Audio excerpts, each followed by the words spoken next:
اللہ کے فضل و کرم سے اپنی قوم کو یکجا کرنے کے لیے، اکٹھا کرنے کے لیے ہم یہاں پہ موجود ہیں۔ ہمارے ملک کو بہت نقصان پہنچا ہے، بہت ہی، یعنی ہم نے دھکیلا، اپنے ملک کو گڑھے میں دھکیلا ہے، اور ہم نے خود دھکیلا ہے۔ اچھے بھلے چلتے ملک کو ہم نے سمندر میں پھینک دیا، جس کی وجہ سے آج لوگوں کا یہ حال ہوا ہے۔ آپ لوگوں کو بھی ضرور یہ باتیں یاد رکھنی چاہیے، یہ واقعات کو یاد رکھنا چاہیے کہ کس نے آپ کے لیے کیا کیا تھا اور کون آپ کے لیے کیا کر گیا ہے۔ اور ایک وہ لوگ بھی آئے ہم میرے بعد، جو یہاں پہ کوئٹہ میں یہاں پہ جو دھماکہ ہوتا ہے، بم دھماکہ، اس میں 100 سے زیادہ لوگ شہید ہوتے ہیں، سخت سردی کے دن، اور وہ ان کے بچے ان کی لاشوں سے، اپنے ماں باپ کی لاشوں سے لپٹ کر رو رہے ہوتے ہیں، لپٹ کر، بچیاں چھوٹی چھوٹی 5-5 سال کی بچیاں، 10 سال کی بچیاں رو رہی ہوتی ہیں۔ وہ منظر دیکھے نہیں جاتے، اور پھر وہاں پہ روتی ہیں، اور وہ اتنے زیادہ لوگ شہید ہوتے ہیں، اور وزیر اعظم کو فرصت نہیں ہے کہ وہ یہاں آ کے جو ہے وہ ان کی خبر لے، ان کے ساتھ افسوس کا اظہار کرے۔ تو وہ سب لوگ چاہتے ہیں کہ وزیر اعظم یہاں آئے اور ان چیزوں کا تدارک کرے، ختم کرے، ان کی وجوہات کیوں ایسے واقعات ہوتے ہیں، ان واقعات کو ختم کریں۔ تو وہ وزیر اعظم کہتے ہیں کہ یہ تو اپنا مجھے بلیک میل کر رہے ہیں۔ اب چھوٹی چھوٹی بچیاں، چھوٹے چھوٹے بچے اپنی ماں باپ کی لاشوں سے لپٹ کر رو رہے ہیں، وہ بلیک میل کر رہے ہیں۔ آپ وہ کس کو بلیک میل کر رہے ہیں؟ کس کو کر سکتے ہیں بلیک میل؟ بہت دکھ ہوتا ہے۔ میں نے مناظر دیکھے ہوئے ہیں۔ میں لندن میں تھا تو میں نے مریم کو فون کیا، میں نے کہا کہ تم جاؤ وہاں پہ، اور جا کر تو ان سے افسوس کا اظہار کرو، اور جا کے ان کے دکھ میں شریک ہو۔ تو میں بھی جیل میں، شہباز شریف بھی جیل میں، یہ بھی جیل میں، وہ بھی جیل میں، وہ بھی جیل میں۔ کس لیے بھائی؟ کیوں؟ اس لیے کہ ہم بلوچستان کے اندر سڑکیں بنا رہے تھے، موٹر ویز بنا رہے تھے، ہائی ویز بنا رہے تھے۔ بتاؤ، اتنی ہائی ویز، سڑکیں کبھی کسی نے آج تک بلوچستان کی تاریخ میں بنائی ہیں؟ ہم یہاں پہ اللہ کے فضل و کرم سے 400 سے زائد چھوٹے چھوٹے ڈیم بنا رہے تھے، 400 سے زائد۔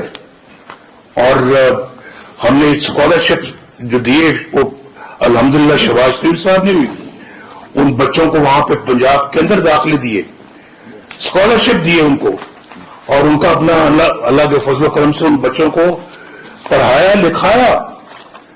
ہم تو سمجھتے ہیں کہ جو بچے پڑھائی سے محروم ہیں، ان کے پاس اگر یہاں پڑھنے کی ابھی فیسلٹیز نہیں ہے جو کہ ہونی چاہیے تھی اب تک، اگر وہ نہیں ہے، پورے پاکستان میں ان بچوں کو پڑھنا چاہیے۔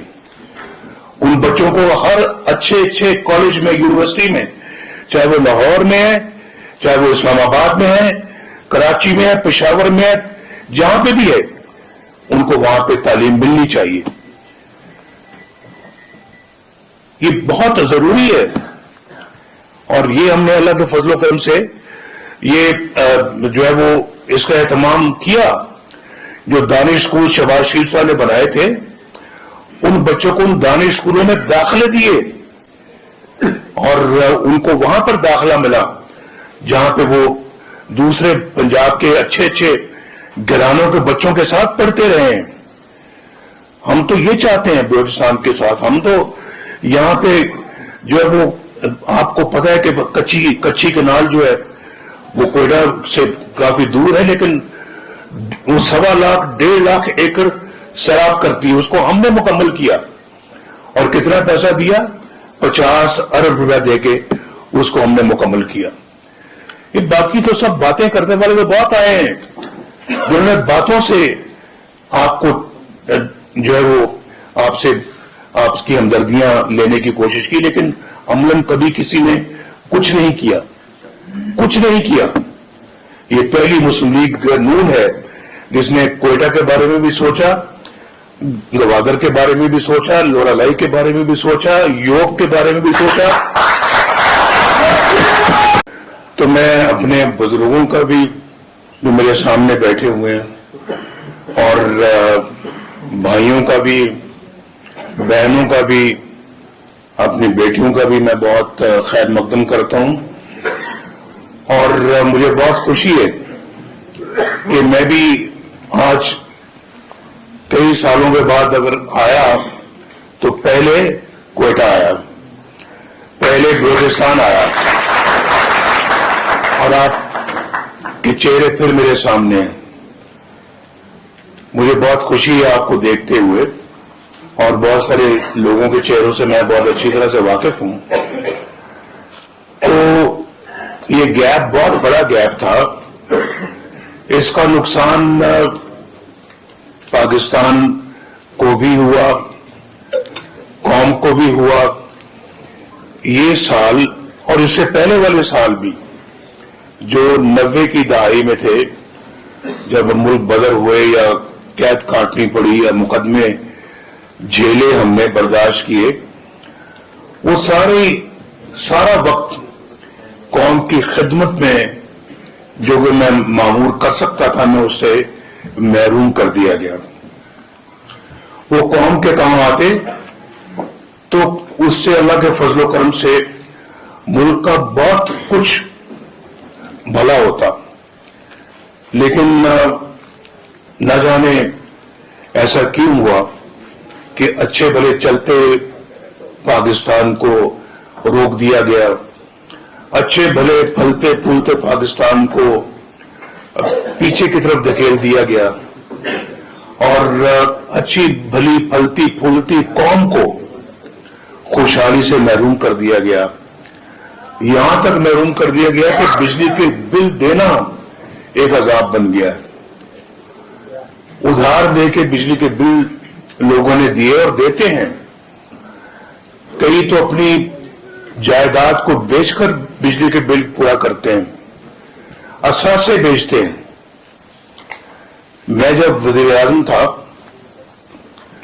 تو میں چند دنوں کے بعد 2013 میں وزیر اعظم بننے کے چند دنوں کے بعد میں اسلام آباد کی مارکیٹ میں گیا.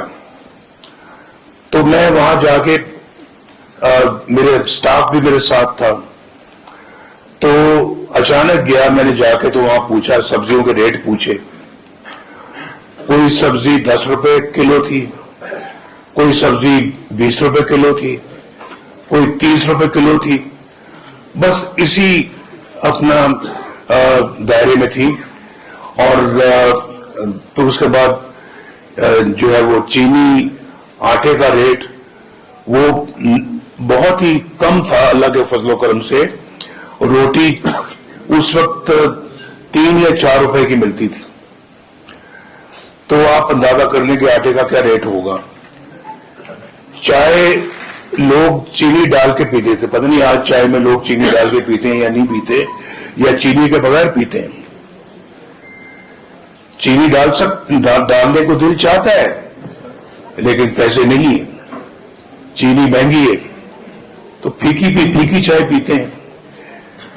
اور اس کے بعد پتہ نہیں کھانے میں گھی ڈالنے کے لیے کوئی پیسے ہیں یا نہیں ہیں، کیسے کھانا پکاتے ہیں، بچوں کو کیسے پیٹ پالتے ہیں.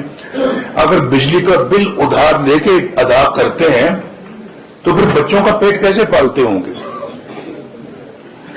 کس طرح سے بچوں کو، چھوٹے چھوٹے بچوں کو دودھ پلاتے ہوں گے؟ دودھ بھی اتنا مہنگا ہے. تو مجھے سمجھ نہیں آتی کہ آج 50,000 روپے ماہانہ کمانے والا بندہ کس طرح سے گزارا کر سکتا ہے. میں ٹھیک کہہ رہا ہوں یا غلط کہہ رہا ہوں؟ تو یہ تو بہت افسوس کی بات ہے. وہ زمانہ کہاں چلا گیا جب 10 روپے، 5 20 روپے کلو سبزیاں بکتی تھیں، دالیں سستی تھی، آٹا سستا تھا، گھی سستا تھا، پیٹرول سستا تھا. 62-63 روپے لیٹر پیٹرول تھا. کہاں گئے وہ دن؟